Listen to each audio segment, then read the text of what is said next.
오늘은 거룩한 몸과 하나님의 영광이라는 제목으로 하나님의 말씀을 함께 보도록 하겠습니다.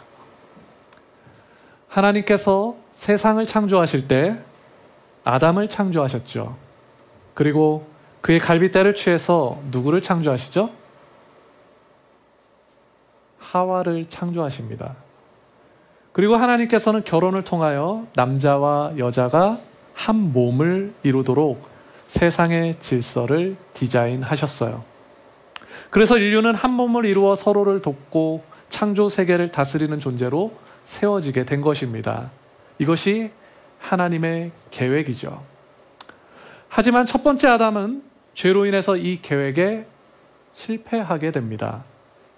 그래서 두 번째 아담이신 예수 그리스도께서 자신의 피로 교회를 사신 거예요. 그래서 이제 교회는 거룩한 신부로서 신랑 되시는 예수님과 한 몸을 이루어야 하는 것입니다. 그래서 로이드 존스 목사님께서도 결혼을 바라볼 때 속죄의 교리를 생각해야 한다고 말씀하셨어요. 예수님께서 우리를 용서하신 것 때문에 그렇게 말씀하신 거죠. 그리고 우리와 한 몸을 이루시길 원하시는 우리의 신랑 되시는 예수님 때문에 그 결혼을 생각할 때 속죄의 교리를 생각해야 한다라고 말씀하신 겁니다. 이처럼 성경에서 나타나는 결혼은 우리를 구원하시고 하나님의 창조 목적을 이루어가는 하나님의 그 방법을 보여주는 굉장히 중요한 키워드가 돼요. 결혼은 매우 중요한 성경의 키워드라는 것입니다.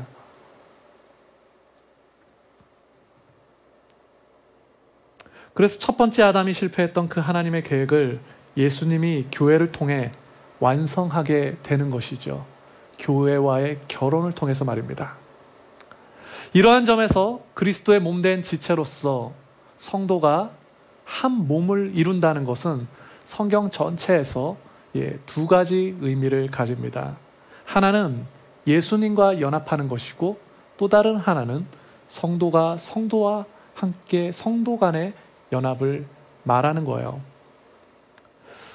하나는 하나님과 성도와의 관계라면 또 다른 하나는 성도와 성도와의 관계라는 것입니다. 하나는 수직적인 관계라면 또 다른 하나는 수평적인 관계라는 거예요. 먼저 성도와 성도와의 관계를 봅시다. 우리가 성도와 성도와의 관계, 이 수평적인 관계를 보면요, 오늘 성경은 그리스도의 지체에 대해서 말씀하고 있어요. 지체가 뭔가요? 지체. 지체는 몸의 한 부분을 가리키죠. 우리의 몸을 보면요, 눈과 귀가 있어요. 그리고 손과 발도 있죠. 우리는 이것을 각각의 지체라고 해요. 그러면 각각의 지체의 모습은 어떠하죠? 눈과 귀의 모습이 서로 같나요? 다른가요? 서로 달라요. 그럼 손과 발은 어떻죠? 손과 발의 모습이 서로 같나요? 다른가요? 다르죠. 하지만 서로가 이렇게 다름에도 불구하고 이 모든 각각의 지체는 한 몸을 이루어서 서로를 돕고 한 몸을 더 강하게 만들어 간다는 것입니다. 우리가 이러한 지체에 대한 개념을 가지고 오늘 우리가 고린도전서를 읽고 있는데 또 다른 교회, 에베소 교회를 보면요, 교회는 서로 다른 모습을 하고 있지만 서로를 섬기고 봉사의 일을 하고 교회를 더 강하게 세워가는 그러한 모습을 에베소 교회는 우리에게 보여줍니다. 하나님께서는 교회를 통해서 너무나 정말 근사하고 멋진 그런 연합하는 일을 만들어가고 계신다는 거예요. 제가 우리 어린 양 교회를 보면요, 이러한 하나님의 일하심을 바라보게 됩니다. 우리도 다 다르잖아요. 기본적으로 우리 서울에 사시는 분들 있고 또 경기도권에 이렇게 사시는 분들이 있는데 서로 다른 곳에 사는데 경기도도 경기 서쪽, 경기 동쪽 이렇게 정말 먼 곳에서 이렇게 다들 살고 계시는데 주일이 되면 우리가 이 서울 한 중심가로 다 모여요. 예, 그렇죠? 예, 다 터져 사는데 매주 주일이면 서울 중심으로 모이는 거예요. 왜죠? 우리가 왜 모이나요? 우리가 그리스도 안에서 한 몸이기 때문에 그 한 몸됨을 확인하기 위해서 모이는 거죠. 게다가 우리 어린 양교회는 연령도 참 다양해요. 지금 애들이 다 빠지긴 했지만 정말 우리 아이니, 제 애기 아이니부터 시작해서 예, 우리 어르신들까지, 시니어들까지 정말 다양한 사람이 모여서 함께 예배를 드리고 예, 귀한 사역들을 만들어 갑니다. 예, 주일이 되면 정말로 다양한 곳에서 다양한 사람들이 이곳에 모인다는 거예요. 그것만으로도 너무나 신기한 일 아닌가요? 예. 이처럼 어린 양교회의 모습은 서로 다르지만, 우리 어린 양교회의 모습은 서로 각각 다 다르지만 성령께서 우리 가운데 일하셔서 한 몸을 이루시고 하나님께서 우리 안에 세우신 계획과 목적을 우리는 수행해 가고 있다는 거예요. 예, 우리가 성도와 성도와의 관계가 지금 이러하다는 것을 살펴보고 있는 겁니다. 예, 우리의 얘기만 하려는 것이 아니라 이것을 통해서 성도와 성도와의 관계가 무엇인지 살펴본다는 거예요. 예, 이런 것이 성도와 성도와의 관계라면 성도와 하나님의 관계는 어떠해야 할까요? 오늘 성경이 우리에게 주시는 하나님의 말씀은 에베소서가 아니라 고린도 전서예요. 그러면 고린도 교회의 상황은 어떠하죠? 고린도 교회의 상황은 에베소 교회와는 조금 달랐습니다. 그래서 바울 사도께서는 같은 지체에 대한 그러한 몸의 비유를 고린도 교회에게 말씀하시지만 조금 다른 의도로 몸의 비유를 말씀하는 거예요. 예, 한번 그 몸의 비유를 우리 읽어봅시다. 다시 본문 15절에서 17절입니다. 함께 읽어볼까요? 너희 몸이 그리스도의 지체인 줄 알지 못하느냐? 내가 그리스도의 지체를 가지고 창녀의 지체를 만들겠느냐? 결코 그럴 수 없느니라. 창녀와 합하는 자는 그와 한 몸인 줄 알지 못하느냐? 일러스되 둘이 한 육체가 된다 하셨나니 주와 합하는 자는 한 영이니라. 아멘. 예, 에베소 교회에는 서로 한 몸을 이뤄서 많은 사역들을 해 나가는 것을 말했다면 오늘 고린도 교회에게 말씀하는 이 말씀은 분위기가 사뭇 다르죠. 자, 그러면 오늘 성경은 무엇을 말씀하나요? 오늘 성경은 성도를 가리켜 그리스도의 지체라고 합니다. 지체. 그리스도의 몸이라는 거죠. 몸의 각 부분이라는 겁니다. 지체라는 것은 성도가 그리스도의 몸이요 각 부분이라는 거예요. 이것은 분명히 성도가 서로 한 몸을 이루는 것에 대해서 말씀하는 부분이 있는 것 같아요. 하지만 오늘 성경이, 오늘 특별히 이 고린도전서가 말씀하고 있는 것은 성도와 성도와의 이 관계에 대해서 말씀하기 이전에 무엇을 말씀하고 있냐면 성도와 하나님과의 관계에 대해서 말씀하고 있다는 것입니다. 물론 우리 성도들은 한 몸으로서, 그리고 또한 한 팀으로서 우리가 서로 하나 되고 화합해서 어떤 효과적인 사역들을 만들어 가야 할 줄로 믿습니다. 그리고 그것으로 그리스도의 몸된 교회를 우리가 함께 세워가야 하는 것이죠. 하지만 그 전에 오늘 성경은 무엇을 말씀하고 있냐면 우리 어린 양 교회에게 각각 성도가 그리스도와 한 몸을 이루라고 말씀하고 있다는 거예요. 우리 각각의 성도들이 우리가 여기서 한 몸을 이루기 전에 각각의 개인이 그리스도와 한 몸을 이루라고 우리에게 말씀하고 있다는 것입니다. 자, 그러면 왜 바울 사도께서는 고린도 교회에게 성도와 하나님의 관계, 하나님과의 관계를 말씀하는 걸까요? 아마도 바울 사도께서는 고린도 교회가 아까 살펴본 그 에베소 교회처럼 효과적으로 교회를 세워가기에는 조금 부족하다고 판단했던 것 같아요. 그도 그럴 것이 에베소 교회를 보내는 그 편지를 보면 편지를 시작하자마자 고린도 교회와는 다르게 칭찬 일색인 것을 찾아보게 됩니다. 에베소서 잠깐 보죠. 에베소서 1장 15절에서 16절입니다. 함께 읽어볼까요? 시작. 이로 말미암아 주 예수 안에서 너희 믿음과 모든 성도들을 향한 사랑을 나도 듣고 내가 기도할 때 기억하며 너희로 말미암아 감사하기를 그치지 아니하고. 아멘. 에베소 교회는요, 지금 무엇이 넘쳐요? 믿음과 사랑이 넘치는 교회라는 거예요. 그래서 사도 바울께서 에베소 교회를 생각만 해도 하나님께 막 감사를 올려드리게 된다는 겁니다. 그러니 그리스도의 몸된 교회를 통해서 아름답고 효과적인 사역들을 더 권장하게 되는 거죠. 교회의 사랑과 믿음이 너무나 풍성하기 때문에, 그리고 바라만 봐도 막 감사가 넘치니까 이 교회는 더 큰 일, 더 위대한 일들을 해나가야 돼. 이들이 더 하나 돼서 하나님의 일들을 더 역사적인 일들을 만들어 가야 돼. 그러면서 이렇게 권면해 가게 되더라는 거예요. 그래서 그들의 부르심을 일깨울 때 서로 더 효과적인 사역을 할 수 있도록 사도 바울께서는 권면하고 있다는 말입니다. 하지만 고린도 교회는 어때요? 우리가 살펴보는 고린도 교회는, 본문 15절 17절 한번 다시 읽어봅시다. 시작. 너희 몸이 그리스도의 지체인 줄 알지 못하느냐? 내가 그리스도의 지체를 가지고 창녀의 지체를 만들겠느냐? 결코 그럴 수 없느니라. 창녀와 합하는 자는 그와 한 몸인 줄을 알지 못하느냐? 이랬을 때 둘이 한 육체가 된다 하셨나니 주와 합하는 자는 한 영이니라. 고린도 교회는 어떠한가요? 은사는 있는데 사랑이 없는 거예요. 그래서 고린도전서 13장에 가면 13장에서 무슨 얘기를 하죠? 고린도전서 13장 사랑장이라고 하잖아요. 사랑장. 사랑장을 따로 써줘야 할 만큼 교회 안에 사랑이 없어요.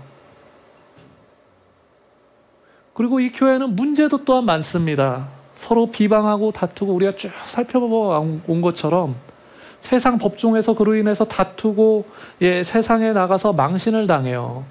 게다가 교회 안에 음란과 음행이 있어요. 분열해요. 바울 사도께서는 고린도 교회가 그 에베소 교회처럼 사역을 위해서 잘 준비된 교회는 아직 아니라고 판단한 거겠죠. 그래서 도리어 그들이 해오던 여러 가지 그런 은사의 일들, 여러 가지 은사로 할 수 있는 여러 가지 위대한 사역들을 다시 점검하고 재정비해야 한다라고 판단한 것 같습니다. 그래서 고린도전서 처음 부분을 보면 고린도 교회는 이렇게 설명되고 있어요. 언변과 지식이 풍성한 교회라고 설명되고 있어요. 게다가 그들의 사역함에 있어서 은사의 부족함이 없이 멋지게 사역하고 있다고 바울 사도는 그렇게 짧게 칭찬을 하죠. 그런데 바울 사도께서 이들을 이제는 어떻게 하나요? 판단하고 책망한다는 거예요. 왜요? 왜 판단하고 책망하죠? 겉으로는 멀쩡해 보이는데 그 안이 지금 썩었다는 거예요. 저번에 우리가 누룩 비유에 대해서 살펴봤잖아요. 한 덩어리가 있는데 그 안에 누룩이 있다는 거예요. 한마디로. 오늘날 한국 교회가 그러한 모습이 참 많습니다. 세계에서 가장 큰 교회가 있는 곳이 한국이에요. 한국. 전 세계에서 가장 큰 교회가 한국에 있어요. 그리고 세계에서 선교를 가장 많이 하는 교회 중에 하나가 한국 교회입니다. 한국 교회가 엄청나게 선교사를 파송했어요. 하지만 어때요? 속이 다 썩어 있다는 거예요. 표리부동이라고 하잖아요. 겉과 속이 다른 겁니다. 이처럼 고린도 교회의 모습은요, 겉으로는 화려하지만, 그리고 겉으로는 멀쩡해 보이지만, 능력 있어 보이지만 그 안에는 미움과 다툼과 시기와 악독이 가득했다는 거예요. 그들의 영적 상태가 이러한데 정작 고린도 교인들은 어때요? 자신들의 영적 상태가 어떤지 모르는 거예요. 그래서 바울 사도께서는 그들에게 이렇게 권면하는 것입니다. 본문 12절부터 13절입니다. 함께 읽어볼까요? 모든 것이 내게 가하나 다 유익한 것이 아니요 모든 것이 내게 가하나 내가 무엇에든지 얽매이지 아니하리라. 음식은 배를 위하여 있고 배는 음식을 위하여 있으나 하나님은 이것저것을 다 패하시리라. 몸은 음란을 위하여 있지 않고 오직 주를 위하여 있으며 주는 몸을 위하여 계시느니라. 아멘. 여기서 모든 것이 가하나라는 것은 저번에도 한번 설명해 드렸었는데, 모든 것이 가능하다라는 뜻이에요. 이것은 당시 고린도 그 도시, 고린도 교회가 있었던 그 도시의 슬로건이었어요. 슬로건. 특별히 지중해 지역, 그 지중해 지역 안에 고린도 도시 아테네, 그쪽에 아테네 옆에 바로 고린도가 있었는데, 그 지중해 지역은 이미 성적으로 전반적으로 다 문란했습니다. 그런데 그 지중해 전역 안에서도 특별히 더 문란한 사람들을 가리켜 어떤 말을 했었냐면, 지중해 근처에 사는 사람들이 고린도 사람들 같다, 이런 표현을 했어요. 안 그래도 문란한데 고린도 사람들은 더 문란한 그런 성생활을 했던 것이죠. 게다가 그들은 성적인 문제뿐만 아니라 먹고 마시는 문화 속에서도 자신의 어떠한 욕망에 이끌리는 삶을 살았던 겁니다. 상황이 이러한데 정작 고린도 교회인들은 어때요? 그들의 삶에 대해서 아무런 문제의식이 없는 거예요. 시대가 그러하다 보니까, 시대가 이러하니까 괜찮다고 생각하는 거죠. 남들보다 조금 더 안 좋을 뿐인 거예요. 시대가 이러하니까. 오히려 그 도시의 슬로건을 통해서 무엇을 얘기했냐면, 고린도 교회 사람들은 모든 것이 가하나, 이렇게 얘기했다고요. 문제의식은 발견하지 못하고 그들은 오히려 모든 것이 가능한 거야. 모든 것이 가능한 거야. 불가능한 건 없어 라고 말하며 자신들의 행동을 합리화했다는 것입니다. 어차피 예수님 오시면은 다 죽고 우리는 그냥 천국 가는데 뭐, 예수만 믿으면 되지, 이렇게 생각했다는 거예요. 이처럼 그들의 삶의 방식은요, 단순히 문란했을 뿐만 아니라 그 문란함을 세상의 기준으로 다 합리화하고 있었다는 거예요. 교회가 세속화됐다는 거죠. 마치 오늘날 현대사회가 돈이면 다 가능하다는 논리에 빠져서 이 시대 최고의 기준을 돈에 두고 살아가는 것과 같은 거죠. 사회가 이러하니 연약한 교회는 어떠해요? 이러한 분위기에 그냥 영향을 받아요. 작아서 연약한 게 아니라 커도 연약해요, 교회는. 어떤 게 연약한 건가요? 세상이 이렇게 돈이면 다 된다라는 이런 지배적인 생각 가운데 돌아가니까 한국 교회가 어때요? 크던 작던, 우리도 돈으로 다 사역할 수 있고 돈으로 교회 세울 수 있어, 이렇게 돌아가잖아요. 이게 한국 교회의 현실이라고요. 이게 연약한 거예요. 문제가 뭡니까? 겉은 화려한데 안이 텅텅 빈 거예요. 제자가 없어요. 종교인만 많습니다. 다음 세대가 사라지고 있어요. 예배보다 오락이 많아요. 말씀과 기도보다는 라이프 스타일이 더 중요해집니다. 교회가 세속화된 거예요. 그래서 오늘 성경은 이러한 세속적인 도시에 세워진 교회가 자신의 욕망에 이끌려가는 것에 대해서 경고하고 있는 것이죠. 바로 이것이 사도 바울께서 고린도 교회에게 성도와 성도와의 그 관계를 말하기 이전에 하나님과 성도와의 관계를 말하는 이유인 것입니다. 나와 하나님과의 관계가 바로 세워져야 성도들 간의 관계도 바로 세울 수 있기 때문에 그러한 것이죠. 하지만 그렇지 않을 때 겉과 속이 다른 어떤 영적인 모순을 만들어내게 된다는 것입니다. 그리고 그러한 자기 모순을 어떻게 해요? 합리화하기 시작하는 거예요. 다른 교회들도 다 그렇게 하는데 뭘, 이렇게 된다고요. 무엇이 연약하고 무엇이 강한지 모르고 무엇이 바르고 무엇이 틀린지 모르고 그냥 현상 속에서 우리는 판단하고 현상 속에서 분별한단 말이죠.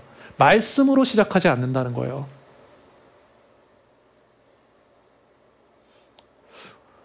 우리가 복음서를 보면요, 예수님께서 어느 날 아침에 동틀 무렵에 성전으로 가세요.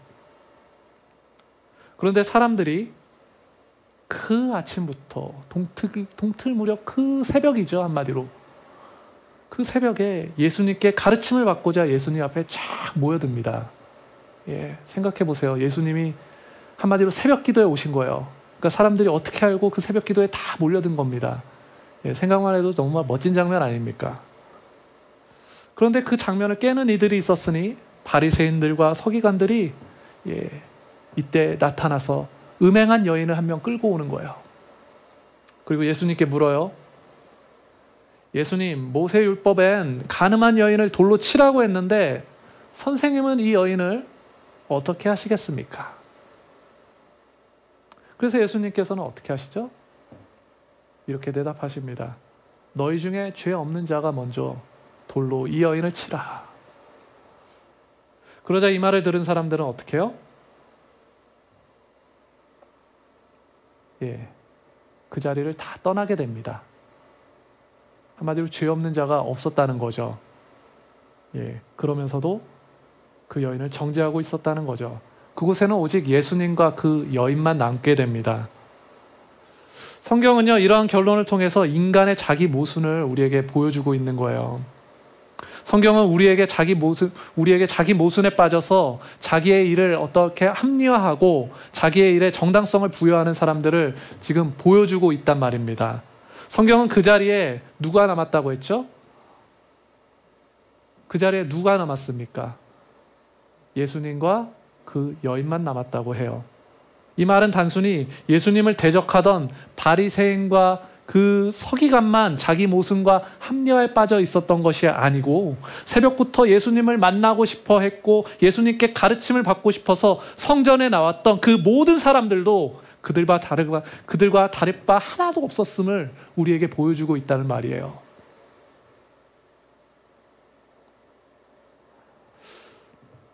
그 자리에 모든 사람들은 남녀노소 할 것 없이 자기가 죄인이라고 생각하면서도 동시에 나보다 더 큰 죄인을 정죄하고 그 여자를 돌로 쳐야 한다고 그렇게 생각했다는 겁니다. 그렇기 때문에 예수님의 말씀에 그들은 마음의 가책을 느끼고 그 자리를 떠나야만 했던 것이죠. 그래서 그 자리에는 예수님과 여자만 남았던 거예요. 사랑하는 여러분, 우리는 언제 이러한 자기 합리화에 빠지게 되나요? 우리가 말씀을 놓치고 있을 때 이러한 합리화에 빠지게 되는 것입니다. 하나님의 말씀은 우리의 이러한 자기 모습을 돌아보게 하고 그러한 자기 합리화로부터 우리를 건져주세요. 우리를 지켜주십니다. 그래서 우리가 무엇을 해야 하죠? 말씀을 읽어야 해요. 그리고 말씀을 가지고 우리를 성찰할 수 있어야 합니다. 리플라이를 하셔야 하는 거예요. 재밌으라고 한 얘기인데 성경을 좀 읽읍시다. 그래서 제가 하반기부터는 좀 우리 교회도 성경 읽는 것을 많이 했으면 좋겠다라는 계획을 가지고 좀 준비하는 게 있습니다. 여러분들 기대해 주시기 바랍니다. 표정이 갑자기 딱 굳어지시는데 하나님의 말씀이 여러분들을 풍요롭게 만들어 주실 거예요. 오늘 본문으로 다시 돌아와 봅시다. 바울 사도께서는 교회가 이러한 자기 모순에서 벗어나야 할 것을 지금 말씀하는 거예요. 그리고 하나님과 하나 될 것을 말씀해요. 음행을 저지르고 욕망을 따라 사는 것은 자기 합리화라는 우상에 얽매이는 것이라는 거예요. 따라서 그리스도의 몸된 교회가 그러한 우상과 연합하면 무엇이 돼요? 누구의 지체가 돼요? 창녀의 지체가 된다는 것입니다. 창녀의 지체. 왜 창녀의 지체인가요?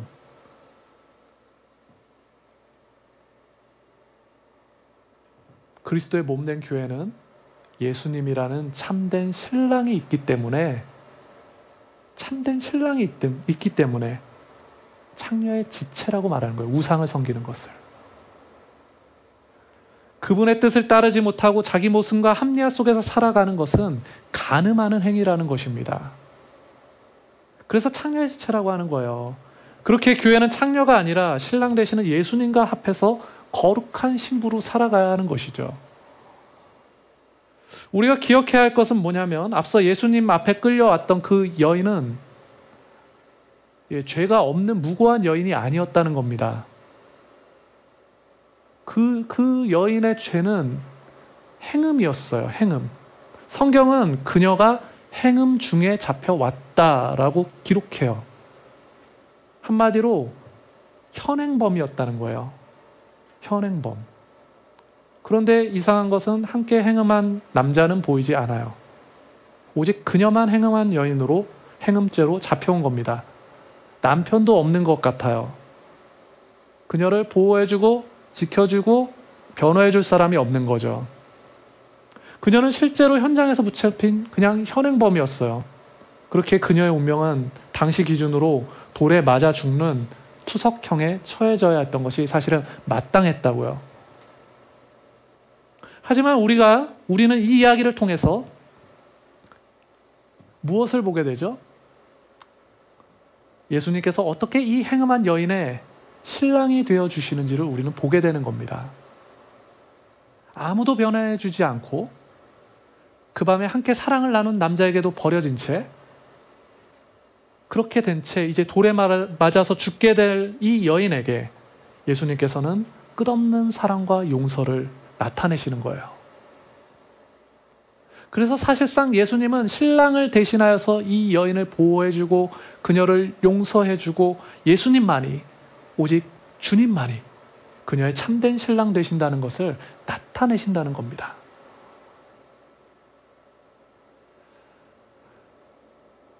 오늘날에도 많은 나라에 보면요, 결혼 집창금 문화가 남아있어요. 당시에도 신랑이 신부를 데려오기 위해서는 결혼 집창금이 필요했어요. 그럼 예수님께 필요한 건 뭐죠? 신랑이 되시려면 집창금이 필요해요. 그런데 예수님께서는 어떻게 집창금을 이 여인에게 내어주셨죠?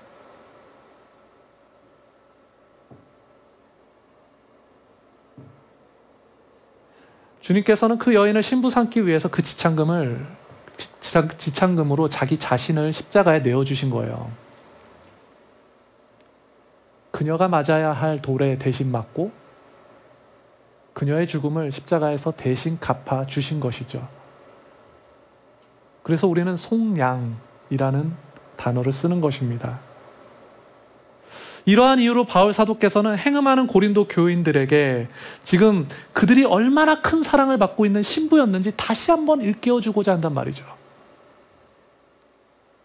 본문 19절에서 20절입니다. 함께 더 읽어봅시다. 너희 몸은 너희가 하나님께로부터 받은 바 너희 가운데 계신 성령의 전인 줄 알지 못하느냐. 너희는 너희 자신의 것이 아니라 값으로 산 것이 되었으니 그런즉 너희 몸으로 하나님께 영광을 돌리라. 아멘. 사랑하는 여러분, 따라서 이 행음한 여인의 이야기는요, 단지 그 여인 한 명의 이야기가 아닌 거예요. 그것은 고린도 교인들의 이야기였고 이것은 온 교회의 이야기이며 바로 우리들, 나의 이야기가 되는 것입니다. 예수님께서 완전한 성전이시잖아요. 오늘 우리가 서로 하나 되기 이전에 예수님과 하나 되어야 하는 이유가 바로 이것입니다. 그리고 앞으로도 예수님과 하나됨을 놓치면 안 되는 이유가 바로 이것이에요. 예수님께서 우리의 신랑이시고 주님께서 우리의 성전이시기 때문에 그러한 것입니다. 제가 오늘 설교를 시작하면서 첫 번째 아담은 죄로 인해서 하나님의 계획에 실패했다고 했어요. 하지만 두 번째 아담이신 예수 그리스도께서는 자신의 피로 교회를 사셨다고 했죠. 바울 사도께서도 우리는 값으로 산 것이라고 성경을 통해서 오늘 전해주고 있습니다. 따라서 이제 교회는 뭐예요? 교회는 거룩한 신부로서 신랑 되신 예수님과 한 몸을 이루어야 하는 것이죠. 하지만 우리가 그 전에 기억해야 할 것은 뭐냐면 아직 교회에게는, 아직 지금 현존하는 교회에게는 그분과 완전히 한 몸을 이룰 이 마지막 날이 남아있다는 것입니다. 부활하신 신랑께서 강림하실 때가 온다는 거예요. 부활하신 신랑께서 부활의 몸 안에서 완전히 그의 신부를 맞아들일 날이 있다는 것입니다. 그의 신부와 하나 되는 그 마지막 날이 도래할 것이라는 거예요. 그 마지막 날이 우리에게 남아있다는 거예요. 우리가 이것을 기억해야 해요. 이 어린 양의 혼인잔치라고 하죠. 이 혼인잔치가 남아있다는 거예요.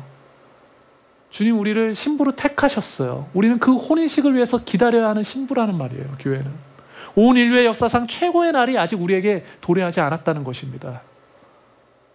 우리 모든 성도들이 부활의 몸을 입고 신랑과 완전히 연합하는 그날이 우리를 기다리고 있다는 것이에요. 그래서 신부는 신랑을 기다려야 하는 것이고 마지막 날 어린 양의 혼인잔치에 대한 기대를 가지고 우리가 이 세상을 살아가야 하는 것이죠. 이것이 성도가 가져야 하는 소망인 겁니다. 그날에 우리의 욕망과 두려움을 자극하는, 지금 우리의 욕망과 두려움을 자극하는, 오늘 아침에 나를 스트레스 받게 하고 어젯밤에 나를 정말로 한마디로 빡치게 했던 그 모든 일들이 사라질 거예요. 세상 모든 것들이 그 힘과 능력과 권세를 다 잃어버리게 될 것입니다. 그리고 참된 신랑의 그 강림하심 앞에서, 우리 주님의 그 강림하심 앞에서 그에 대한 사랑을 가진 자 외에는 모든 자들이 소멸하게 될 거예요. 오직 그 주님을 기다렸고 그에 대한 사랑을 끝까지 지켰던 사람들만 그 잔치에 참여하게 될 것입니다. 그리고 오직 그분의 사랑만이 남아서 끝까지 자신의 사랑을 지킨 성도들만이, 그분의 신부들만이 영원한 잔치에 들어가게 되는 것이죠. 오늘 성경은 그날을 기다리는 우리 성도들에게 이렇게 말씀하고 있습니다. 본문 14절이에요. 우리 한 목소리로 읽어봅시다. 하나님이 주를 다시 살리셨고 또한 그의 권능으로 우리를 다시 살리시리라. 아멘. 하나님이 주를 다시 살리셨고 또한 그의 권능으로 우리를 다시 살리시리라. 그날을 고대하시는 분들만 아멘 합시다. 이 혼인잔치에 대한 소망이 있으신 분들만 아멘 해봅시다. 소망이 별로 없으신가 봐요. 저는 생각만 해도 너무 좋습니다. 우리 자외에 계신 분들에게 이렇게 고백합시다. 가장 큰 잔치가 우리를 기다립니다. 참된 신랑이 우리를 기다리고 있습니다. 신랑 앞에서 참된 신랑을 얘기하려니 좀 쑥스러우신가 본데, 예, 주님이 우리의 신랑 되세요. 이처럼 우리 성도들의 인생은 그날에 대한 기대 안에서 살아가는 삶인 거죠. 그럼 그날을 기다리는 우리 성도들의 인생은 어떠해야 할까요? 성경은요, 우리의 몸이 하나님께 영광을 돌려야 하는 성령의 전이라고 말씀합니다. 본문 한번 읽어보죠. 19절에서 20절입니다. 함께 읽어봅시다. 시작. 너희 몸은 너희가 하나님께로부터 받은 바 너희 가운데 계신 성령의 전인 줄 알지 못하느냐. 너희는 너희 자신의 것이 아니라 값으로 산 것이 되었으니 그런즉 너희 몸을 하나님께 영광을 돌리라. 아멘, 아멘. 성경은 우리의 몸이 하나님께 영광을 돌려야 하는 성령의 전이라고 말씀하는 거죠. 이 말은 이전 3장에서 우리가 지금 몇 장을 보고 있죠? 우리 몇 장 보고 있나요? 6장 보고 있죠? 이 말은 3장에서 한번 했던 말이에요. 사실은 바울 사도께서 이미 했던 말입니다. 3장에서 무엇을 말했냐면 성전을 우상들로 더럽히지 말고 성전을 거룩하게 지켜야 한다고 말했어요. 이처럼 우리도 거룩해야 된다는 거예요. 거룩한 성전처럼. 오늘 이 말은 그러한 의미를 가졌어요. 성전에 다양한 의미가 있겠지만 오늘 본문에서는 성전을 우상들로 더럽히지 말라는 거예요. 성전을 거룩하게 지켜야 한다는 겁니다. 바로 우리를 지켜야 한다는 거예요. 우리를 더럽히면 안 된다는 겁니다. 하나님과의 관계는 우리의 육적인 죄와 무관할 수 없다는 거죠. 우리 성도들은 거룩한 부르심 가운데 있는 사람들입니다. 우리의 생각이나 입으로 예수님을 믿는다고 해요. 하지만 우리의 자세와 태도와 행실에서 그 믿음이 증명되지 않는다는 것은 뭔가 문제가 있다는 거죠. 믿음이 없다고 봐야 되는 것이죠, 사실은. 바울 사도께서는 지금 고린도 교인들에게 왜 행음하지 말고 거룩하게 살 것을 말하고 있나요? 바울 사도께서 왜 마지막 날에 대한 그 부활을 말하고 있고, 하나님의 영광을 돌리는 삶을 살라고 말하고 있습니까? 결단하라는 겁니다. 왜 이것을 얘기하나요? 결단하라는 거예요. 지금 자신의 행음과 죄에 대해서 이제는 결단하라는 거예요. 지금 스스로의 문제의식을 가지고 지금 나 자신을 좀 바라보고 나의 여러 삶의 은밀한 모습에 대해서 이제는 다 정리하고 청산하라는 겁니다. 결단하라는 거예요.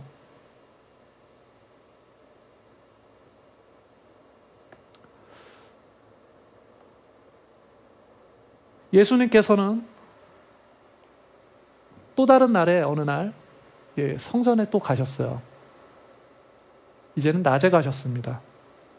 그런데 성전 안에 어떤 일이 있었냐면 사람들이 장사를 하고 재물을 팔고 돈을 막 거래하고 있어요.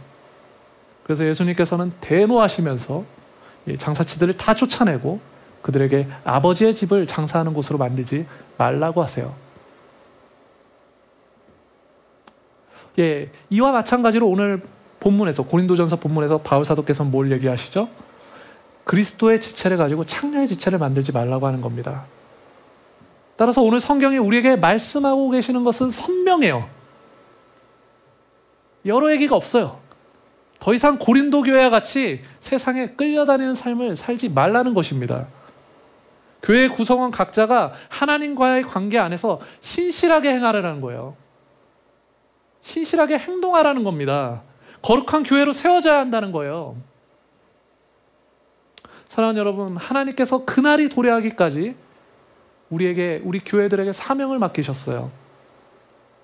주의 신부들이 참된 신랑이 오시기까지 어떻게 그의 몸을 단정하게 해야 하는지 준비하게 하시는 것이죠. 그리고 그 준비된 신부들의 단정함으로 인하여서 이 세상 가운데 하나님 나라의 모습을 하나님께서는 드러내길 원하세요. 바로 우리를 통해서 말이죠. 교회가 삐까번쩍해지는 그런 것이 하나님 나라의 모습을 드러내는 것이 아니에요. 성도가 거룩한 삶을 지키고 유지하는 것이 하나님 나라의 모습을 이 땅 가운데 드러내는 거라고요. 사랑하는 여러분, 우리가 세상을 살아가면서 우리의 구별됨은 어떻게 나타나고 있습니까? 앞서 소개했던 것처럼 바울 사도께서 에베소 교회, 고린도 교회가 아니라 에베소 교회에게 편지할 때 바울 사도의 반응은 그 고린도 교회와는 달랐어요. 바울 사도께서는 그들의 사랑에 대해서 들었다고 했잖아요. 그들에 대한 감사가 나왔다고 했습니다.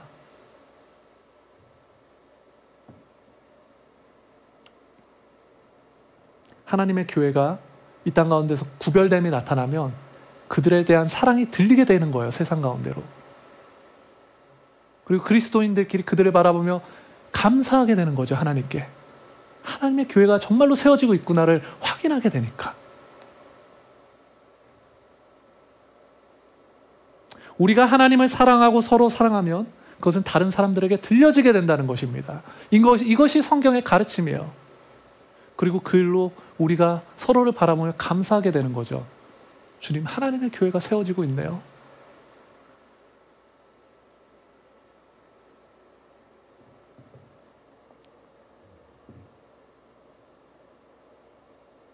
하나님께서 우리 교회를 통해서, 특별히 우리 어린 양 교회를 통해서 이 일을 이루어 가실 겁니다. 그리고 이 일을 이미 시작하셨어요. 우리 함께 선포합시다. 나를 통해 하나님의 영광이 나타날 것입니다. 나를 통해 하나님의 영광이 나타날 것입니다. 자유에 계신 분들에게 선포합시다. 당신을 통해 하나님의 영광이 나타날 것입니다. 당신을 통해 하나님의 영광이 나타날 것입니다.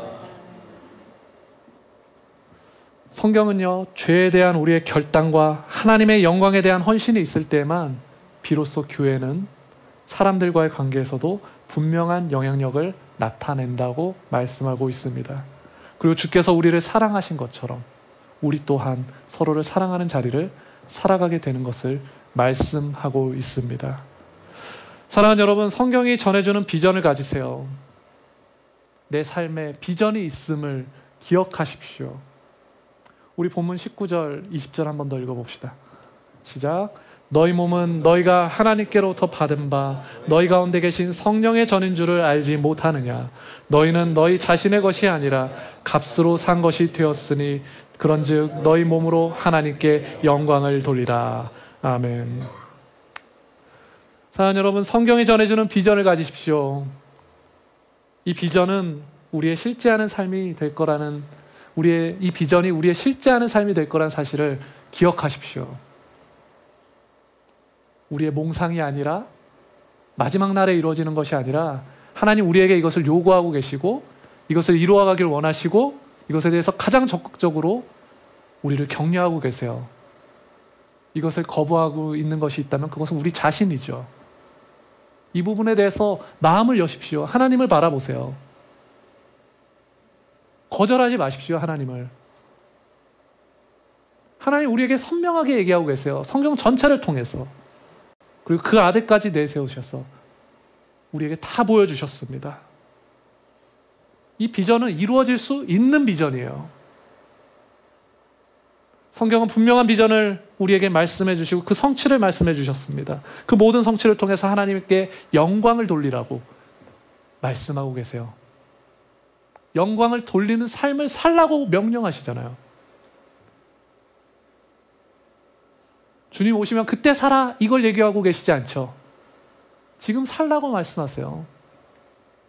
하나님의 비전이 우리의 삶에 우리 가운데서 성취될 것이고 우리는 그러한 성취로 말미암아서 하나님께 영광을 돌리게 된다는 것입니다. 이것이 교회의 비전인 거예요. 바로 이러한 비전을 가지고 우리 성도님들은 오늘 우리 어린이학교에게 주시는 이 하나님의 말씀을 통하여서 하나님 앞에 결단하시고 참된 신랑이 오시기까지 소망의 삶을 만들어 가시길 축원합니다. 말씀을 맺겠습니다. 사랑하는 어린이학교의 성도 여러분, 하나님께서 우리를 거룩한 삶의 자리로 부르셨습니다. 하나님께서 우리를 서로 사랑하는 삶으로 부르셨습니다. 거룩한 삶의 자리란 참된 신랑을 기다리는 신부의 자리입니다. 참된 사랑을 가지고 그날만을 우리는 기다리는 거예요. 죄로부터 떠나서 날마다 소망을 만들어 가는 것입니다. 사랑하는 어린이학교의 성도 여러분, 우리 각 개인은 그 하나님 나라의 자유를 드러내는 존재인 겁니다. 우리 한 사람 한 사람은 우리가 받은 그 사랑을 나타내는 존재로 하나님이 우리를 부르셨어요. 내가 자유롭게 사랑할 수 있기 때문에 더 진리 안에서 자유롭고자 하는 사람들이 모이는 곳이 바로 교회인 겁니다. 그러면 우리 성도님들은 우리의 자세와 우리의 태도와 행실이 거룩함을 나타내는 지표인 줄 분명하게 생각하시고 성령과 함께 동행하셔서 주님 다시 오시길 기다리시되 끝까지 우리의 삶에서 믿음의 자리를 만들어 가시길 우리 주님의 이름으로 축원드립니다.